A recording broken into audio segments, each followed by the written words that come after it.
Grapplesnake made a pretty cool stiff-shaped poly called the Tour Sniper. Last week, my keyboard coaches voted for me to review their flagship poly, the Tour Mate. So if you want to vote on what string I review next, do consider hitting that join button to become a keyboard coach. So as always, hit like, hit subscribe, and that notification bell for more original tennis content. Without further ado, this is the Grapplesnake Tour Mate Tennis String Review.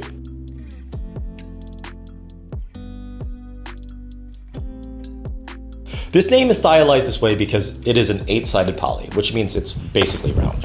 While stringing this on my Yonex E-Zone DR98, I did not feel any of the edges, but one thing to note is that this string was very smooth and soft to the touch. Unsurprisingly, this was extremely soft, comfortable, and plush right from the beginning.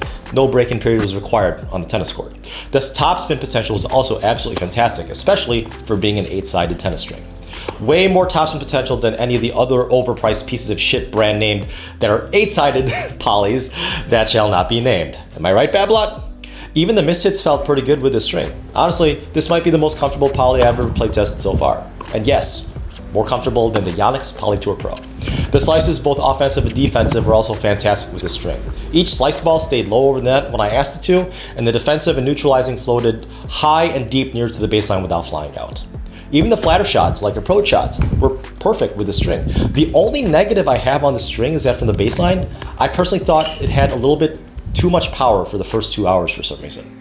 However, after this break-in period, the power was fine.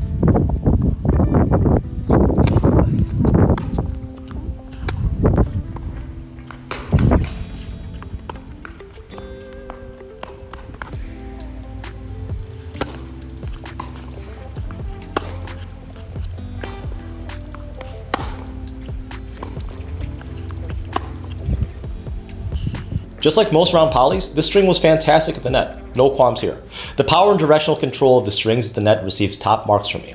I cannot emphasize how amazing the volleys felt with this string. And unlike the baseline, this string did not feel overpowering at all throughout the entire play test.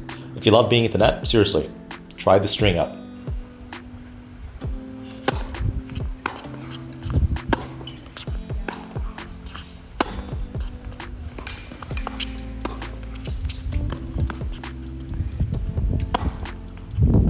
This string was also damn perfect on the serves. The flat serves were powerful, accurate, and the strings also seemed to add a few miles per hour, or kilometers per hour if you guys don't use freedom units, on my flat serves. And the slice serves were accurate and really spun the ball away to the right side of my opponent. However, unlike the true Pro Atomos, check it out if you haven't seen it already on this corner, the kick serve had a good amount of action on it. Overall, this is also a perfect string for serving.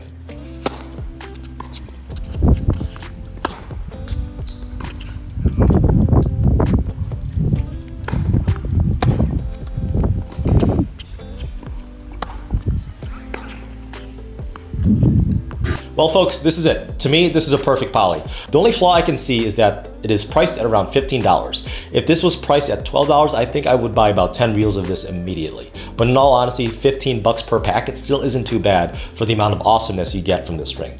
Even the tension drop after 5 hours of straight hitting, it was only from 50 pounds to 44 pounds. And to be honest, it wasn't even that noticeable at all at the court. And at the time of this recording, I've logged over 10 hours of straight hitting with this string with some very big hitters, and it still hasn't broken. So it's pretty damn durable. But enough of what I think. What do you think about this string? Have you tried it? Have you even heard of it? If you did try it, did I nail this review right on the head, or did I miss the mark completely? Leave a comment down in the section below, or better yet, join my Discord where there's over 1,700 members that are currently sharing online retailer discounts of up to 30% off and talking about all things tennis and Camila Giorgi. This string playtest was with my Yonex E-Zone DR98 strung at 50 pounds. As always, guys, happy hitting.